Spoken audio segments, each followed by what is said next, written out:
हे भाजप करायचं मोठ्या प्रमाणात सुरू झालेलं आहे। गुजरातमध्ये त्यांचं सरकार आहे, केंद्रातही त्यांचं गुजरातीच सरकार आहे आणि याच्यामुळे त्यांची हिंमत वाढलेली आहे आणि म्हणून भाजपच्या नेत्याच्या पोरांनी ज्या पद्धतीनं बूथ कॅप्चरिंग केलं आणि स्वतःच इंस्टाग्रामवर टाकतो आणि अशा पद्धतीचं हा जो लोकशाहीचा गळा घोटण्याचं आणि लोकोत्सव संपवण्याचा जो प्रयत्न भाजप करते आहे, हे निवडणूक आयोगाने तातडीनं याची दखल घ्यावी ही मागणी काँग्रेसच्या वतीनं आम्ही करतो आहे। 1993च्या बॉम्बस्फोटातील आरोपी इब्राहिम मुसा जो होता तो अमोल कीर्तीकरांच्या प्रचारात दिसून आला, तसे व्हिडिओ व्हायरल होताना दिसले। मला भाजपलाच एक प्रश्न उपस्थित करायचा आहे की तुम्ही मध्य प्रदेशचा एक सरोज नावाचा जो माणूस होता, त्यांनी टेररिस्ट फंड तो गोळा करायचा आणि त्यांना द्यायचा आणि तो त्या याच्यामध्ये सापडलेला होता, त्याला यांनी भेजीपीत घेतलं, त्याचे फोटो आपण पाहतो आहे। काश्मीरमध्ये सुद्धा एका टेररिस्ट माणसाला यांनी भाजपचा पदाधिकारी केला। या भाजपला या पद्धतीचा आरोप लावण्याचे अधिकार काय? आणि कोणी एखादा टेररिस्ट असेल तर त्यांनी यांच्या जो पोलीस आहेत, राज्यातलं सरकार यांचं आहे, केंद्रात यांचं सरकार आहे, तर तो कोणी असेल मशाल घेऊन फिरत असेल, तो टेररिस्ट असेल तर त्याच्यावर कारवाई करावी। पण या पद्धतीनं आपले पाप लपवण्याचा जो प्रयत्न भाजप करते आहे ते भाजपने थांबवावं आणि स्वतःच टेररिस्ट लोकांना पदाधिकारी करण्याचं काम हे करत असतील तर यांना या पद्धतीचा आरोप करण्याचा अधिकार नाही असं म्हणणं आमचं आहे। शरद पवारांनी दावा केला की लोकसभेमध्ये मवियाला 30 ते 35 जागा मिळतील, तुम्ही कसं बघताय? बिलकुल बरोबर आहे, त्याच्यापेक्षाही जास्त मिळू शकतं, कारण की जनतेने ही निवडणूक अंगावर घेतलेली आहे। महाविकास आघाडीला महाराष्ट्रामध्ये सत्तेत आणायचं हा जनतेने मानस केलेला आहे, त्यामुळे भाजप महाराष्ट्रातून परास्त होणार हे तेवढंच सत्य आहे आणि म्हणून पवारसाहेबांनी जे काही वक्तव्य केलं त्याच्यापेक्षाही जास्त जागा वाढतील असा आमचा विश्वास आहे। मराठा आरक्षणासाठी एका तरुणानं आपलं आयुष्य संपवल्याची चिठ्ठी जी होती त्यावेळेस समोर आली होती, मात्र पोलीस तपासात असं समोर आलं की बापानेच त्या मुलाचे जो होता लटकवलं होतं।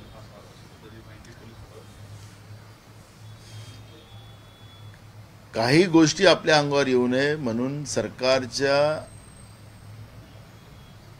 आधारावर आणि सत्तेचा आधार घेऊन पोलिसांकडून कसे खोटे आरोप तयार करायचे त्याचा प्रयत्न सुद्धा सत्तेमध्ये बसलेलं भाजपचं सरकार करताना आपण पाहतो आहे। ॲक्च्युअली फॅक्ट काय, पहिली जी गोष्ट समोर आली की ती मराठा आरक्षणासाठी आपलं जीवन त्यांनी संपुष्टात आणलेलं होतं, पण आत्ता पोलीस तपासामध्ये या पद्धतीचा रिपोर्ट आणून निवडणुकीवर हा प्रभाव टाकण्याचा प्रयत्न आहे का, हा या ठिकाणी प्रश्न निर्माण होतो। घटना ही आत्तापासून 6-7 महिन्याच्या पहिलीची घटना होती, एवढे दिवस का लागलेत आणि निवडणुकीच्या तोंडावर हा विषय का आणला हे संशयास्पद आहे आणि म्हणून याला हा जो विषय आहे आता विधानसभेचं अधिवेशन जे होऊ घातलेलं आहे ते होणार की नाही होणार, कारण की 4 तारखेला निकाल आल्यानंतर महाराष्ट्रातही सरकार पडेल, पण निश्चितपणे या सगळ्या प्रश्नांची फेर तपासणी व्हावी ही भूमिका काँग्रेसच्या वतीनं आम्ही करतो आहे। महाराष्ट्रामध्ये भ्रष्टाचारानं पोखरून गेलेलं हे सरकार आपण पाहतो आहे। महाराष्ट्रात ते 108 जी नंबरचे ॲम्ब्युलन्स जी चालते, गरीब रुग्णांना वेळेवर उपचार मिळावा हा दृष्टिकोन ठेवून त्या काळामध्ये काँग्रेसने याची सुरुवात केलेली होती, पण आता आपण पाहतोय की त्याला एक्सटेन्शन देण्यासाठी जवळपास 10,000 कोटीचा भ्रष्टाचार महाराष्ट्रातल्या एकनाथ शिंदे आणि फडणवीसांच्या सरकारने केलेला आहे हे निदर्शनास येते। सामान्य रुग्णाला वेळेवर उपचार मिळवू नये आणि ते तडफडतच मरावे अशा पद्धतीची भूमिका आहे। जी कंपन्यांना यांनी काम दिलेलं आहे ती ब्लॅकलिस्टेड आहे, अनेक राज्यात ब्लॅकलिस्टेड झाली आणि तरीसुद्धा महाराष्ट्रामध्ये त्याला काम देऊन जवळपास 10,000 कोटीचा भ्रष्टाचार केलेला आहे। याम नावाची एक योजना रस्ते विकासासाठी येत आहे आणि त्या माध्यमातून यांनी एक अलग महामंडळ केलं, ज्या महामंडळाचा प्रमुख ब्रिजेश दीक्षितला केलं, ज्याला मेट्रोमध्ये भ्रष्टाचार कसा करायचा त्याचा एक मोठा अनुभव आहे आणि याही ठिकाणी तसंच आता या रस्ते विकासाच्यासाठी एक वेगळं एक मंडळ तयार केलेलं आहे, त्याचा अध्यक्ष ब्रिजेश दीक्षितला केलेला आहे. जेव्हा 25,000 कोटीचे या ठिकाणी त्याच्यातले अभाव आणि जास्त इस्टिमेट बनवून त्यामध्ये जास्तीत जास्त मलिंदा कसा खाता येईल आणि करोड रुपयाचा भ्रष्टाचार कसा करता येईल या पद्धतीचा एक प्रयत्न आता राज्य सरकारने ऐन निवडणुकीच्या काळात सुरू केलेला आहे. उद्या त्याची टेंडरची प्रक्रिया आहे. निवडणुकीच्या काळामध्ये टेंडरची प्रक्रिया का होऊ शकतं आणि कोणाला त्याचा फायदा देऊन राजकीय मलिंदा आणि आर्थिक मलिंदा खाण्याचा जो प्रयत्न जे राज्यातलं जे सरकार आहे ते करते आहे. आणि म्हणून आम्ही निवडणूक आयोगाकडे याची तक्रार करू, वेळ आले तर कोर्टात जाऊ. पण हे जे प्रभाव टाकण्याचं काम निवडणुकीच्या काळामध्ये जे भाजप आणि राज्यातलं एकनाथ शिंदेचं सरकार जे करते आहे त्या सरकारच्या विरोधात वेळ आले तर कोर्टातही सुद्धा आम्ही जाण्याची आमची भूमिका आहे. आणि तातडीनं ह्या पद्धतीचं सत्तेचा दुरुपयोग करण्याचं काम राज्यातलं हे सरकार करते आहे, त्याचा आम्ही विरोध करतो आहे. 17 तारखेला शिवाजी पार्क सभेसाठी मनसेने पण परवानगी मागितलेली होती मुंबई महानगरपालिकेकडे आणि ठाकरे गटाने पण मागितली होती, परंतु मनसेला ती परवानगी देण्यात आलेली आहे. त्या ठिकाणी मनसेची सभा होणार आहे पण ठाकरे गटाला मिळाली नाही. कसं बघता तुम्ही? आता मला माहिती नाही तिथली काय प्रक्रिया, कोणी अर्ज काय केला, कसं केला, त्याची माहिती नसल्यामुळे त्याच्यावरची प्रतिक्रिया देणं बरोबर नाही. तो एक प्रश्न आहे की आमदार सुहास कांदे यांनी भर मेळाव्यामध्ये आरोप केला की छगन भुजबळ हे तुतारीचा प्रचार करतात आहे. महायुतीमध्ये महाभारत चालूच आहे, त्याच्यामुळे त्या महाभारताचाच हा परिणाम आहे. एकमेकाच्या विरोधात अजूनही महाभारत त्या महायुतीमध्ये सुरू आहे आणि ते आता सत्तेच्या बाहेर चाललेले आहेत. त्यामुळे त्यांच्यामध्ये जे भीतीचं वातावरण आहे त्या भीतीच्या वातावरणामध्ये असं महाभारत चालूच राहणार आहे महायुतीमध्ये. आणि 4 तारखेला हे जे आहे व्यवस्था, भ्रष्टाचारी व्यवस्था, यांचा नायनाट महाराष्ट्रातून होणार आहे.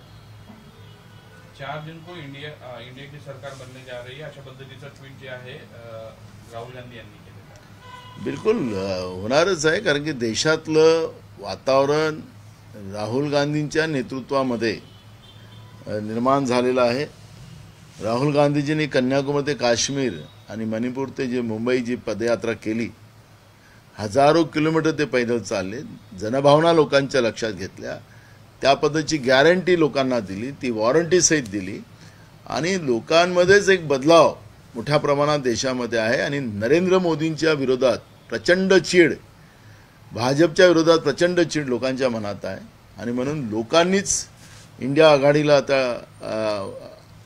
आपल्या हृदयात आणि मनात बसवून त्या पद्धतीने या निवडणुकीला पुढे जात आहे. आणि म्हणून हे बदलावचे वारे पूर्ण देशभरामध्ये पाहायला मिळतात आहे.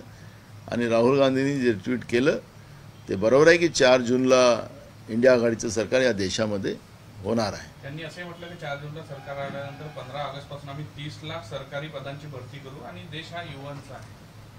बिलकुल आहे. आज जगामध्ये भारत देश हा युवकांचा देश म्हणून याला लौकिक मिळालेला आहे.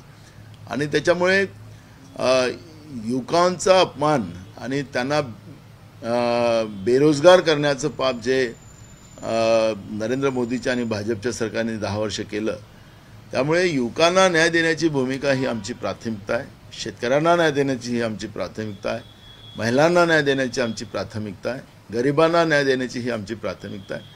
आणि जे काही अग्निवीर योजना जी आहे ती अग्निवीर योजना बंद करून रेग्युलर मिलिटरीची भरती करून या देशासाठी ज्या तरुणांना ज्या तरुणींना लढण्याची इच्छा आहे त्यांना संधी देण्याचं काम आम्ही करणार आहोत. त्यामुळे राहुलजींनी सांगितलं आणि त्याच्यामध्ये एक कायदा आम्ही करणार आहोत की या पद्धतीचं पेपर लीक होण्याची जी परंपरा या भाजपच्या सरकारामध्ये झाली ती त्या पद्धतीचा कोणी पेपर लीक करण्याचा प्रयत्न केला तर त्याला जन्मठेपेची शिक्षा देण्याचा सुद्धा कायदा करण्याची भूमिका घेतली गेलेली आहे. त्यामुळे तरुणांमध्ये एक विश्वास, शेतकऱ्यांमध्ये विश्वास, सगळ्या स्तरातल्या लोकांमध्ये विश्वास राहुल गांधींच्या प्रती आहे. आणि राहुल गांधीजी बोलतात ते करतात.